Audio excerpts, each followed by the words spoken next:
Hi, I'm Joni Patry, and welcome to my YouTube channel.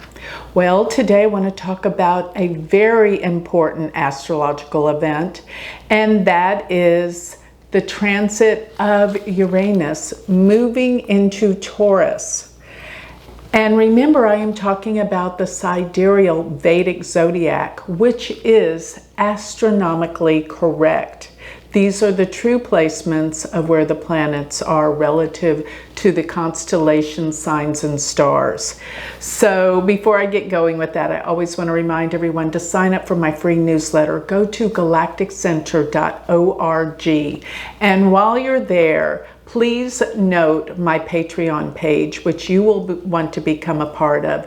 This is a spiritual community that you can really align with like-minded people.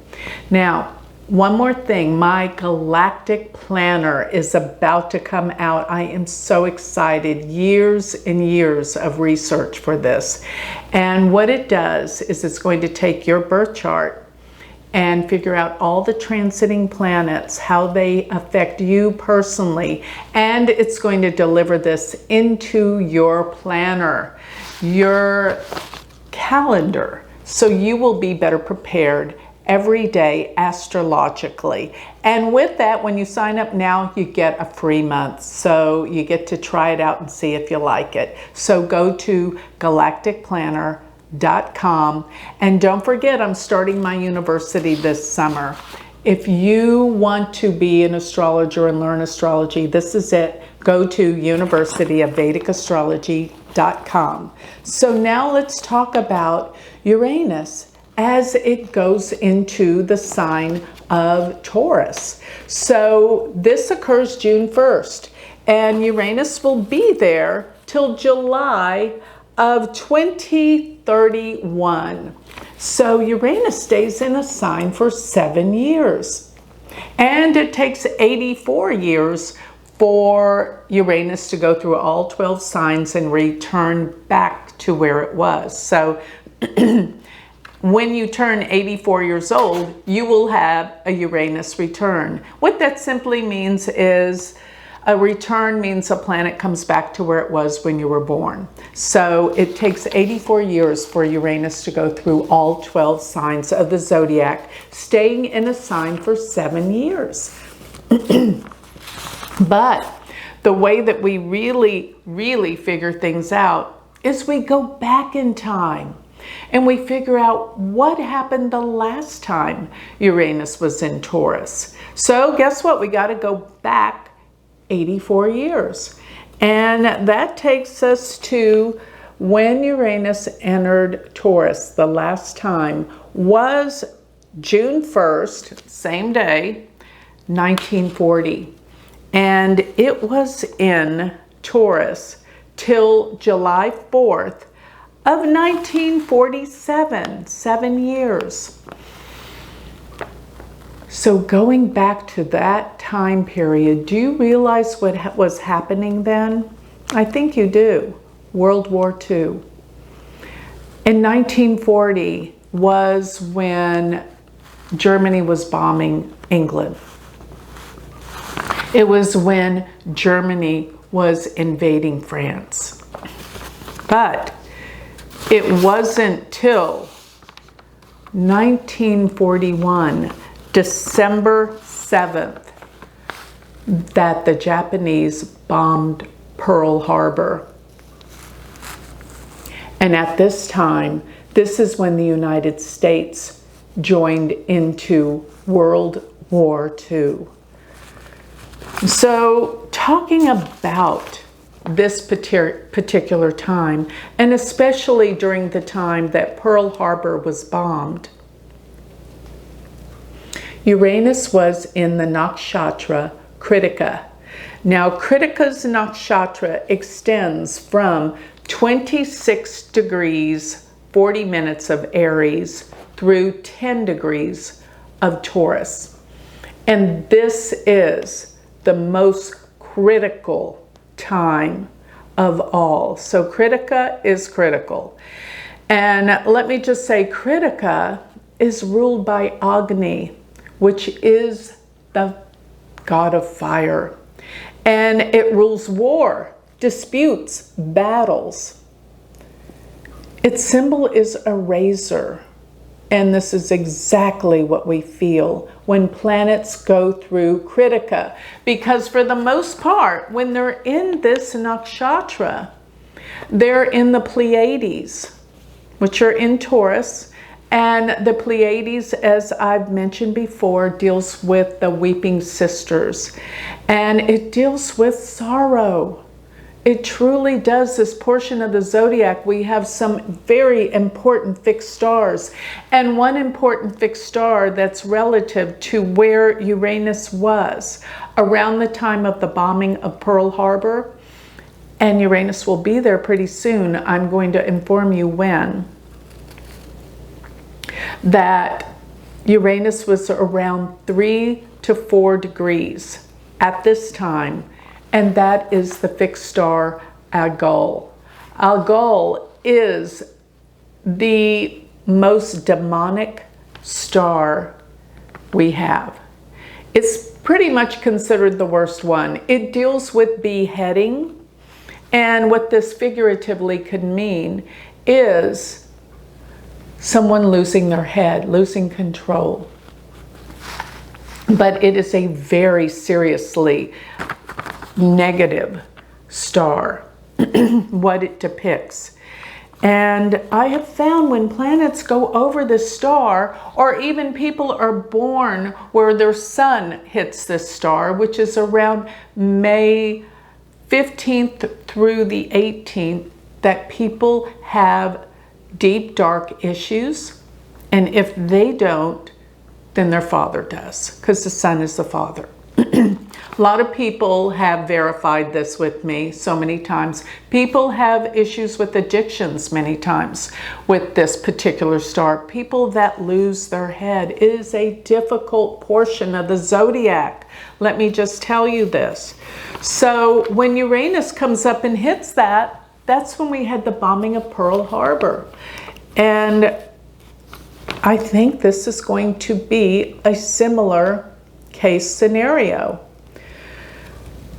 So Uranus entered the nakshatra, which remember that sits around 26, almost 27 degrees of Aries and extends to 0 degrees of Taurus. It entered June of 2023 when it entered Krittika, and it will be there till May of 2027. That is Krittika. Krittika is the nakshatra. That's the portion of around 2640 of Aries to 10 degrees of Taurus. And Uranus in this nakshatra is the most critical. And it deals with war and violence, anger, disputes. Its symbol is a razor.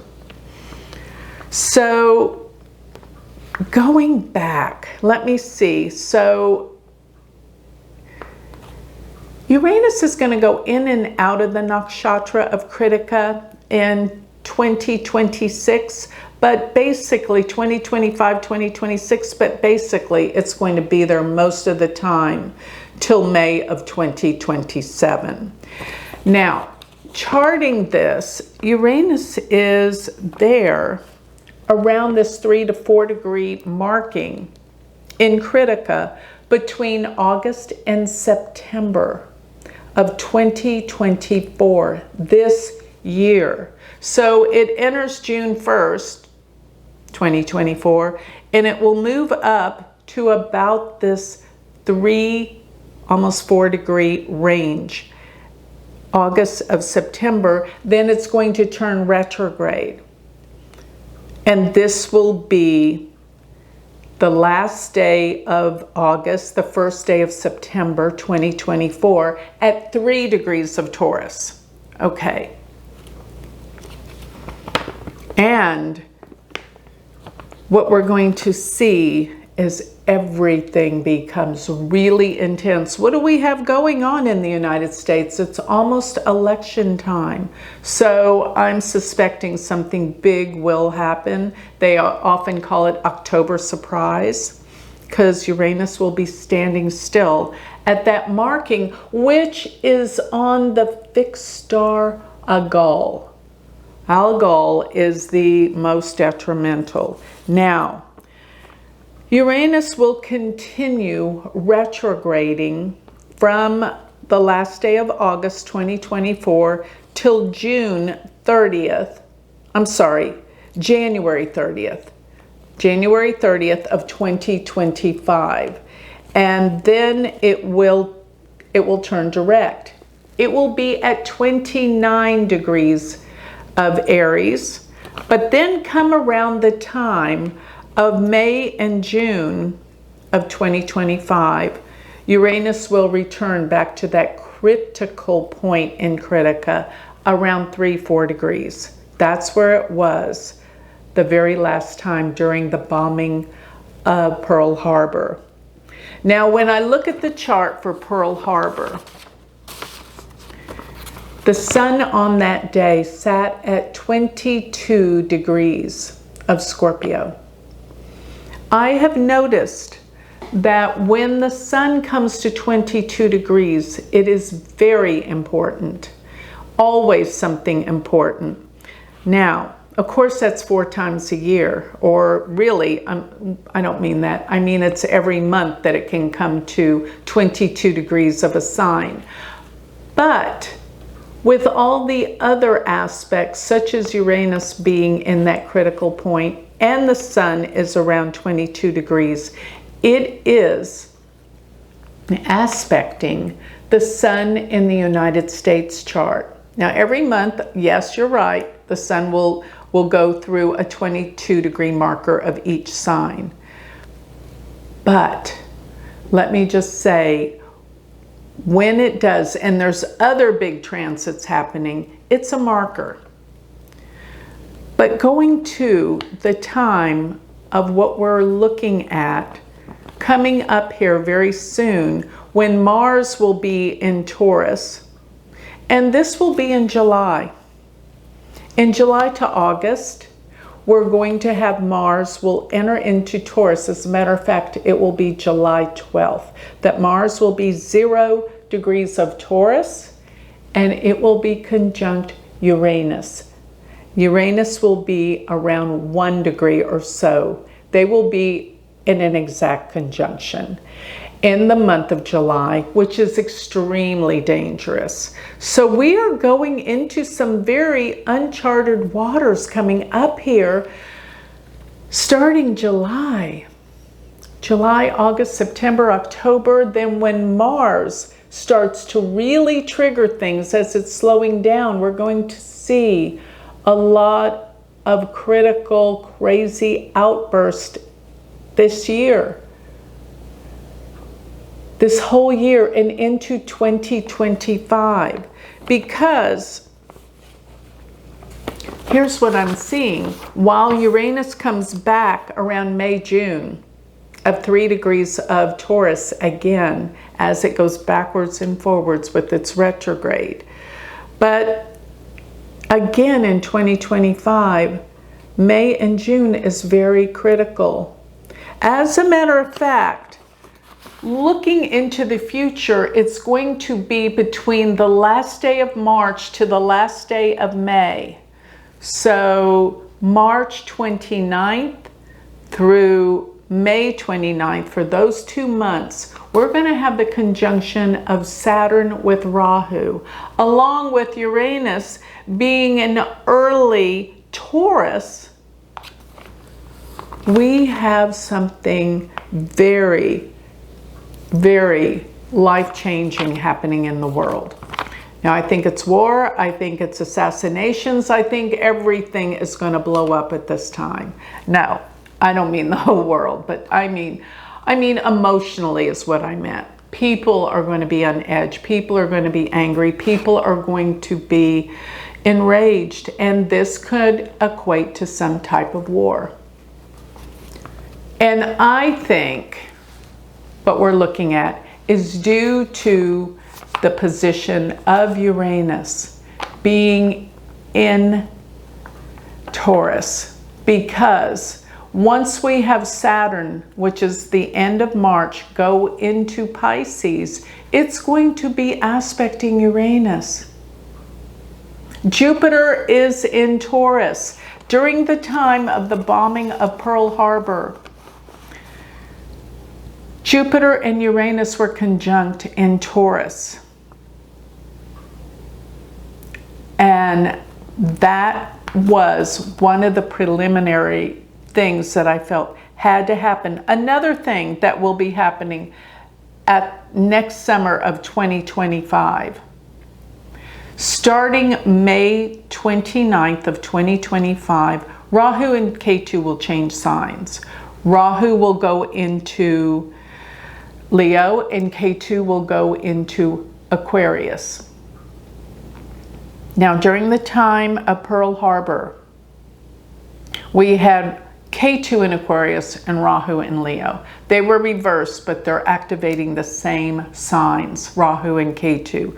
So I am seeing Uranus is going to make its mark while it is in the sign of Taurus. For the first 10 degrees of Taurus, while it's in Krittika, that's the most dangerous. And you will see it's going to heat up because it's going to be in the constellations where it is in the Pleiades, and we're talking some serious fixed stars there that deal with, well, what happened before, and if we're not careful, it can happen again. And the way that everything is set into motion, I don't know how we can prevent it, but we got to hope and pray. That's what I'm going to say. But Uranus, being in Taurus, is going to clear the air. Krittika is about protection too. So one thing I do know is it's not completely all gloom and doom. We need to find a way to protect. Protection is important in our world today. We are not living in a spiritual, blissful, evolved planet yet. So protection's important. I think that's going to be taken into account. But we have to be very seriously protecting ourselves. And what I mean by that is looking deep within our spirituality and changing ourselves, because this is how we can have the greatest effect on the world. And as the world dips down into lower consciousness, we have to bring it up with our higher consciousness. That's the key, and that's what I want you to focus in on. So I hope you listened to this video all the way to the end to get my final message here. Most people don't. And as I've said before, most people don't listen anyway. They only hear what they want. But this is critical, and we can change things. Don't forget that. We do have free will, and this is important to wake up to. Okay, so with that, I think I'll close. If you would like more information on me, a reading, find out about my Patreon, sign up for my free newsletter, go to galacticcenter.org. And don't forget my Galactic Planner. You're not going to want to miss that, galacticplanner.com. And my university is going to start this summer. So if you've always wanted to learn astrology, Vedic astrology, this is the answer. Become my student. Go to universityofvedicastrology.com. Thank you.